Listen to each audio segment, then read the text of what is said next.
Imagine a massive 50-year, incredibly bloody turf war between two rival empires. Right.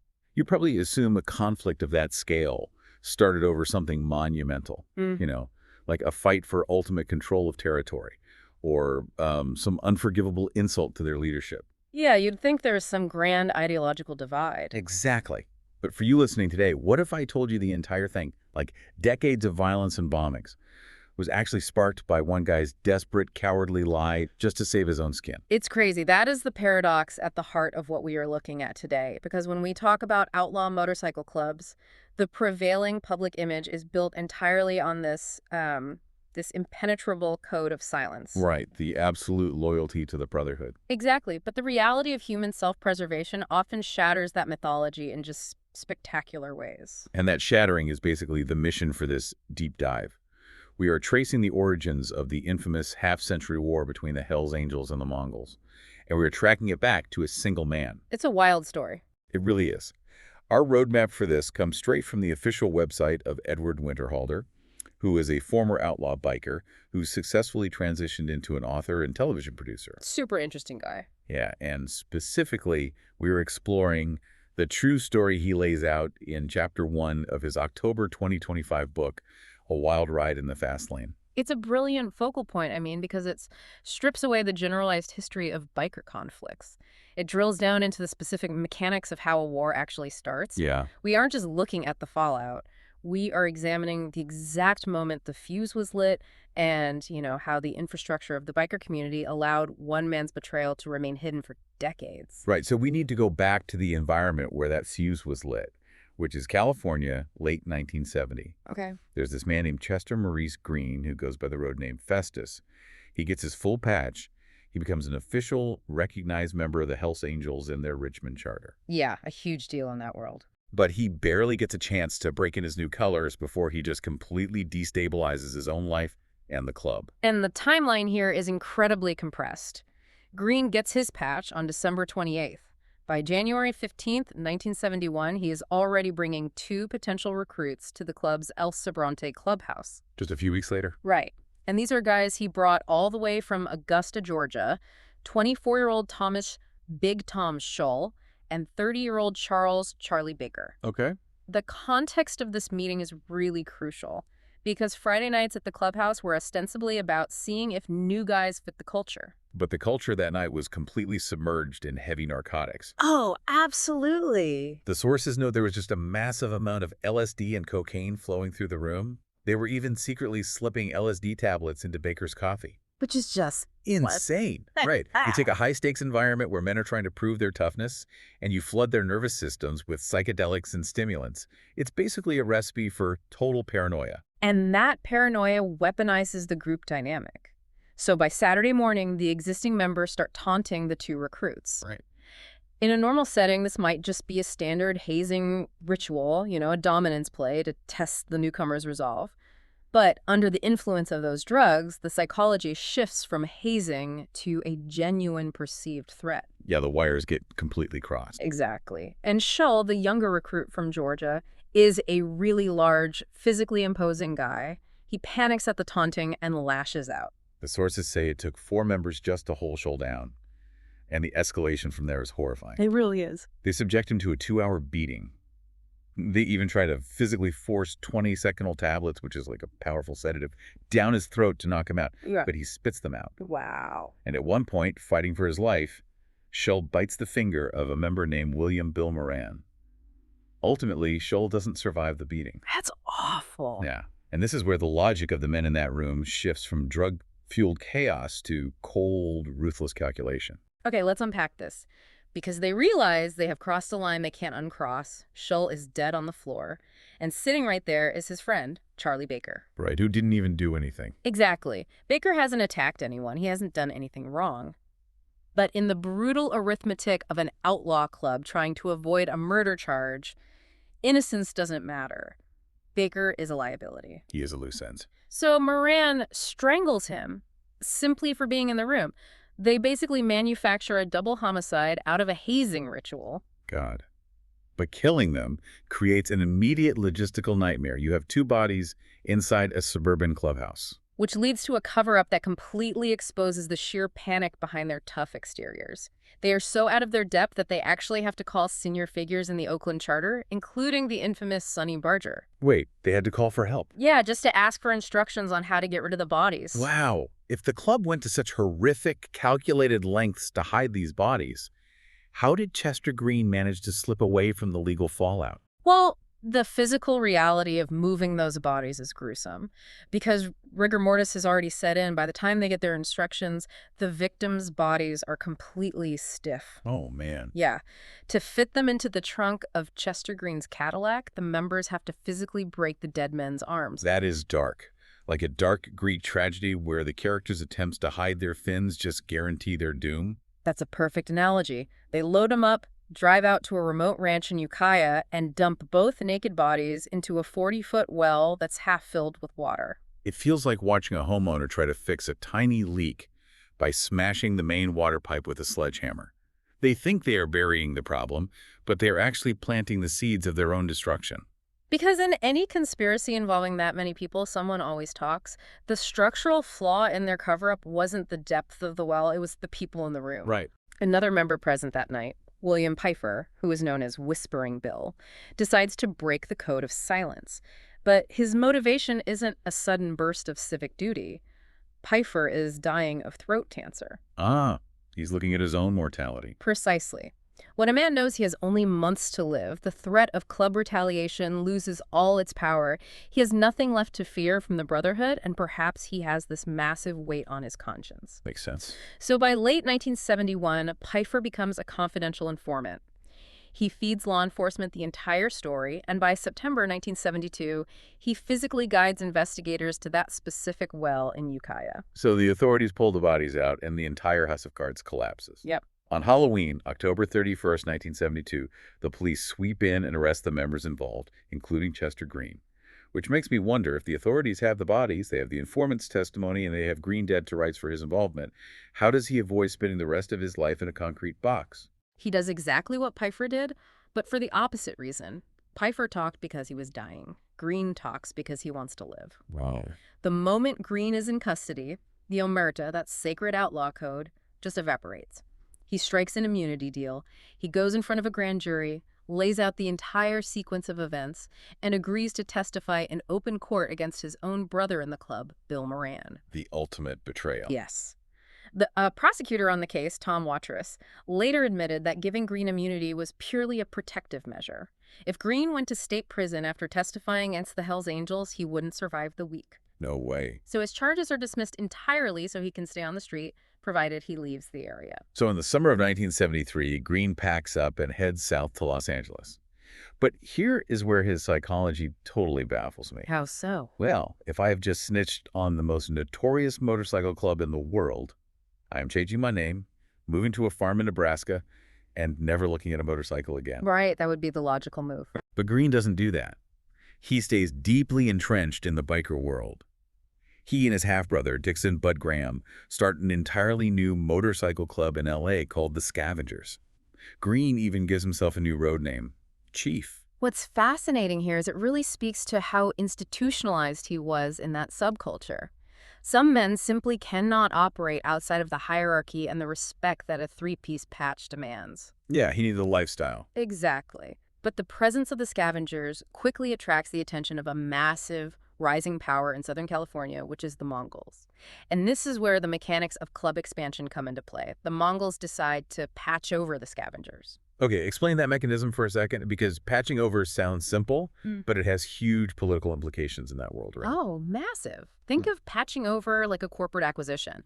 A large club, in this case the Mongols, wants to expand their territory and their manpower rapidly. Instead of recruiting guys one by one, they find a smaller, established club like the Scavengers and essentially absorb them wholesale. The smaller club trades their old vests for the Mongols' patch. But I have to push back on the logistics of this. The biker world is built entirely on reputation, word of mouth, and knowing exactly who you are riding with. How is it mechanically possible that a certified government cooperating rat from the Hells Angels just strolled into the Mongols without anyone asking the right questions? Well, the Mongols' strategy is simple. They use the club's reputation, word of mouth, and knowing exactly who you are riding with. How is it mechanically possible that a certified government cooperating rat from the Hells Angels just strolled into the Mongols without anyone asking the right questions? It really comes down to the priorities of the Mongols at that specific moment in 1973. The Mongols were founded a few years earlier, heavily populated by Vietnam veterans. They were aggressive, they were ambitious, and they wanted to challenge the absolute dominance of the Hells Angels in California. Okay, so they needed numbers. Exactly. To do that, they needed soldiers. When they looked at the scavengers, they didn't see a potential security risk. They saw tough guys with bikes who knew how to fight. So they just skipped the background check. Pretty much. The vetting process was completely bypassed in favor of rapid expansion. Add to that the lack of digital records in the 70s. You couldn't just Google Chester Green, Richmond. If you moved a few hundred miles away and kept quiet, the information vacuum protected you. That is wild. So the Mongols unknowingly invite a parasite into their host body. Green is hiding his informant status while wearing their colors. Yep. But it's not just Green's secret that causes friction. His half-brother, Bud, is now living with the ex-girlfriend of a prominent Los Angeles Hells Angel named Keith Bandit Ball, who, interestingly enough, was the editor of Easy Rider magazine. Small world. Very. So you have this massive tinderbox of personal grudges and territorial ambition, and the spark finally hits on March 11, 1977. Right. The setting is an Anaheim motorcycle parts swap meet. It's crowded, it's loud, and the tension is palpable. A group of 9 Hells Angels are walking through the aisles, essentially demanding the crowd part for them, and they run dead into a massive group of Mongols. Oh, boy. And Chester Green is standing right there in the middle of his new club. And he locks eyes with Bandit, his former club brother, the man whose ex-girlfriend is living with Green's brother. It's cinematic, no words are exchanged, the visual confirmation is all it takes. The angel swings, and the swap meet erupts into a massive brawl. Just chaos. Total chaos. And the unbelievable irony of this moment is that undercover police officers were actually on site monitoring an entirely different informant, and they just stood back and watched these two clubs tear each other apart. That's insane. So that brawl is the physical spark. But the Mongols decide to pour gasoline on the fire immediately afterward. They make a highly strategic, provocative move. They sew a California bottom rocker onto their vests. Right. For anyone listening who doesn't understand the geography of a biker vest, explain why a piece of fabric causes a war. Well, the back of a biker's vest is highly regulated territory. The top rocker is a club's name. The center is their logo. But that curved patch at the bottom rocker, is a geographical claim. It's like a land deed. By wearing California on their backs, the Mongols weren't just expressing state pride. They were loudly declaring sovereignty over territory that the Hells Angels considered to be their exclusive domain. So it's an open declaration of war, and the Hells Angels respond with extreme prejudice. By July 1977, the violence goes fully kinetic. You have Mongols getting shot right off their bikes in traffic. It was a bloodbath. By September, a Hells Angels hit squad ambushes and murders 2 Mongols in a drive-by shooting on Interstate 15. And the escalation moves past traditional shootings into actual domestic terrorism. Just days after those 2 Mongols are killed, their club is holding a funeral for them at the Lemon Grove mortuary. A car bomb detonates, destroying a limousine and injuring multiple people. It gets even worse. A few weeks later, a bomb rigged inside a flat motorcycle tire is delivered to an auto shop owned by a Mongol. It explodes, killing a club member and a 15-year-old kid. Horrific. Members are checking their vehicles every morning because dynamite is being wired to their ignitions. It's a full-scale insurgency on the streets of California. And if we trace the causality back, this entire night there, the bombings, the innocent casualties, the decades of retaliation was accelerated because Chester Green manipulated his way into a rival club, dragging his history and his enemies right to their doorstep. So as the streets of California are literally exploding, what does the architect of this chaos do? He runs. Again. Unbelievable. In the fall of 1977, Green and his brother asked the Mongols for permission to move to Tulsa, Oklahoma. Their cover story is that they want to establish a new chapter in the Midwest. But the reality is, Green is fleeing the war zone he helped create. And his strategy of geographic isolation works brilliantly for a very long time. For 20 years, Chester Green operates in Tulsa with absolute impunity. 20 years. Yeah. He rises to become a powerful figure in the Oklahoma biker scene, projecting this aura of an untouchable outlaw, all while hiding the fact that he owes his freedom to the federal government. Which sets up one of the most agonizing, tragic ironies I've ever encountered in one of our deep dives. What's that? There was a Mongol prospect in Oklahoma named Jeff Smith. A prospect is someone trying to earn their way into the club. One day, a guy comes at Chester Green with a gun, fully intending to kill him. Jeff Smith, honoring the code that Green abandoned years ago, steps in front of the gun. Wow. He takes a bullet meant for Green. Jeff survives, but he is paralyzed and put in a wheelchair for the rest of his life. He sacrifices his mobility for his president. Yeah. He is rewarded with a full patch for his bravery, but imagine the psychological toll that takes as the years go on. Jeff eventually realizes that the man he took a bullet for is, in his own words, an absolute piece of shit. He sacrificed his legs for a man he comes to deeply despise. Here's where it gets really interesting. It's like finding the one missing puzzle piece that completely changes the picture of a monstrous neighbor who has been hiding in plain sight. Absolutely. Jeff's sacrifice isn't forgotten, and it plays a huge role in what happens next. Because in 1998, the truth finally catches up to Chester Green, thanks to another biker in Tulsa, Edward Winterhalter. And Winterhalter's position here is fascinating. He is a prominent member of the Bandidos Motorcycle Club living in Tulsa. He isn't a Mongol, and he isn't a Hell's Angel. Right. He's an observer who happens to be deeply connected to national biker politics. In 1998, he is sent to a National Coalition of Motorcyclists convention in Texas. And the atmosphere at this convention is incredibly tense. Winterhalter is there helping his boss, George Wiegers, negotiate a nationwide truce between some of the biggest clubs in the world, the Hells Angels, the Outlaws, the Pagans, the Sons of Silence. High-stakes stuff. Yeah, they're essentially doing high-stakes international diplomacy in a hotel near the Dallas-Fort Worth airport. And while Winterhalter is managing security outside a meeting room, the past taps him on the shoulder. A California Hells Angel recognizes him, pulls him into a quiet alcove, and asks a very simple question. Do you know Chester Green? Winterhalter knows him, of course. Everyone in Tulsa knows Chief. Yeah. And the Angel proceeds to download the entire history of the 1971 murders, the cover-up, and the grand jury testimony. He tells Winterhalter that his own brother just served nearly 25 years in prison for murder, solely because Green took the stand against him. Now, in the biker community, rumors about people being informants are common. They're often used as weapons to discredit rivals. Winterhalter knew the whispers about Green. Sure. But rumors don't carry weight. You need physical, undeniable proof to strip a president of his patch. And the Angel promises to deliver exactly that. Yeah. A couple of weeks later, an unmarked envelope shows up in Winterhalter's P.O. box back in Tulsa. Oh, wow. He opens it, and he is holding the original official grand jury transcripts from 1972. He flips to page 21, and there is the smoking gun in black and white. The transcript itself. Yeah. The prosecutor asks, Mr. Green, are you a member of the Hells Angels? Green answers, yes, sir.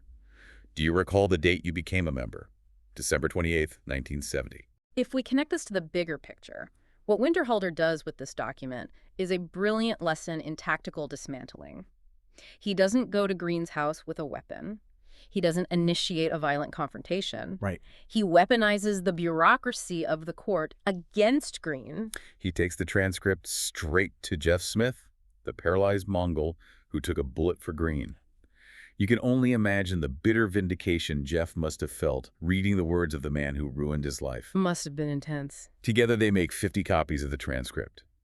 Jeff immediately overnights a stack to the Mongols' mother chapter in California, which is the founding charter that holds ultimate authority over the club's members. Meanwhile, Winterhalter orchestrates a localized distribution network. He and his crew visit every significant biker bar in Tulsa. Yeah. Bars are the communication hubs of this subculture. They are the physical equivalent of a social media feed. Right. They drop stacks of the transcripts on the bar counters. And the warning they give the bartenders is brilliant psychological warfare. They say, if you still want to throw these away after we leave, that's fine, but read it first. That's a copy of his grand jury testimony. Yeah. By the end of the night, the entire biker ecosystem in Tulsa knows that the fearsome Mongol president is a certified cooperating witness. The fallout is instantaneous. Jeff Smith contacts Winterhalter and warns him to keep his banditos off the streets because a wrecking crew from the California Mother chapter is inbound. Things are about to get real. When this enforcement squad arrives in Tulsa, they confront Green with the undeniable proof. They strip him of everything. They take his patch, they confiscate his club-issued property, and they erase his 20-year history as a Mongol in a single afternoon. But this brings up a huge logistical question. If the Mongols hate informants so much, why did the wrecking crew just take his patch and let him live? It's the final, cynical twist of the knife in Green's story. The California leadership suspected that Green wasn't just a historical informant from the 70s, but that he was currently an active police informant under heavy federal surveillance in Oklahoma. Oh, I see. Winterhalter later noted that this suspicion was almost certainly accurate. If the wrecking crew killed him, they wouldn't just be taking out a rat, they'd be walking blindly into a massive federal trap. So letting him live is actually a strategic move to protect themselves. Yes. And arguably, it's a far more brutal punishment for a man like Green. They stripped him of his protection, his identity, and his power. They left him completely isolated. Right. Green spent the rest of his life as a shunned pariah in Tulsa until he passed away in February 2016. His obituary was long, but it conveniently omitted his time in the Hells Angels, his 2 decades in the Mongols, and the fact that he sent men to prison to save his own life. It's an incredible full-circle moment. Right. But I want to pivot to the man who actually brought all of this to light, because Edward Winterhalter didn't just stay in that world. Yeah, his story is super compelling. We pulled our sources today from his website, Blockhead City, and his career trajectory after leaving the club life is fascinating. He took the chaos of the biker world and completely reinvented himself. This raises an important question, though, right? How does living through such intense, high-stakes environments translate into an ability to produce compelling scripted television and literature? Right. When you look at his background, it actually makes perfect sense. When a person survives in a high-stakes environment where they are literally negotiating truces between warring factions, they are learning how to read people, how to manage tension, and how to construct a narrative. Winterhalter took those survival skills and translated them into creative output. Exactly. He didn't just write a wild ride in the fast lane. He's actively developing television projects that draw on that authenticity. He has a UK scripted series in the works with Jim Miller, a producer on The Hunger Games. That's huge. Yeah. He's developing a Canadian series based on 2 of his other books, Searching for My Identity and The Assimilation. He's even channeling this into music, releasing a March 2026 YouTube music video for his Warren Winters band. Wow. It's like he took the kinetic, volatile energy of his past and figured out how to safely package it for print, television, and music. It's the difference between a Hollywood writer trying to imagine what tension feels like and a guy who actually stood outside a hotel room guarding a peace treaty between international gangs. The authenticity he brings to his storytelling isn't manufactured. It's earned through decades of observation. So stepping back to look at the whole picture we've uncovered today, we traced a 50-year, multi-generational war back to its absolute origin. We saw how a horrific night of drug-fueled violence in 1971 forced Chester Green to break the ultimate rule of his subculture. Yeah. We explored the mechanics of how he hid that betrayal behind a new patch, and how the biker world practically tore itself apart over a lie, until a chance meeting in a photocopier finally brought the truth to light. It proves that the mythology of absolute loyalty is highly fragile. At the end of the day, grand institutions and fearsome subcultures are still made up of flawed, frightened human beings making desperate choices. Which leaves us with a thought for you to consider as you go about your day. We spent this deep dive looking at how Chester Green's betrayal ignited a 50-year biker war. But consider the broader nature of history itself. Right. How many other massive, decade-long conflicts in any subculture or society were actually sparked by a single, desperate lie told by someone just trying to save their own skin? It makes you wonder what other hidden transcripts are out there just waiting for the right person to open the envelope. Thank you for joining us on this deep dive.